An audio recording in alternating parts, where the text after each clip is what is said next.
आलमी जरीदे the diplomat ने दहशतगर्दी के खिलाफ कामयाबी और मौसर हिकमत अमली के लिए कौमी एकजहती को नागुज़ीर करार दे दिया है। जरीदे ने वाज़ेह किया है कि गुज़िश्ता दौर में खारिज से मुज़ाकरात की गलत पॉलिसी ने दहशतगर्दों को हौसला दिया।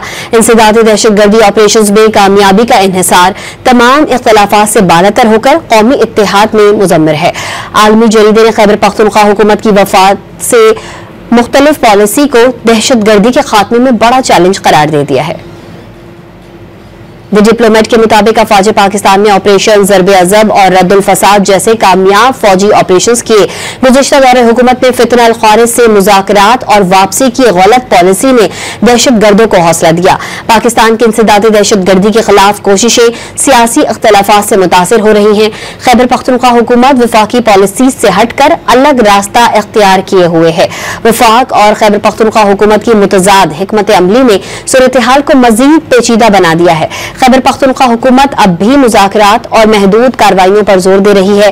द डिप्लोमेट के मुताबिक अफगान हुकूमत ने सैकड़ों फितना अल खारिज के हिमायतियों को हुकूमती ढांचे में शामिल किया। वज़ीर ख़ारिजा इसहाक डार ने फितना अल खारिज के खात्मे के लिए अफगान हुकूमत के इक़दामात को गैर संजीदा करार दिया। गैर कानूनी अफगान महाजरीन की वापसी पर भी वफाक और खैबर पख्तूनख्वा में इख्तलाफात हैं। वफाक का मौक़िफ़ है कि गैर कानूनी महाजरीन दहशतगर्दों के लिए सहूलतकारी का किरदार अदा कर रहे हैं।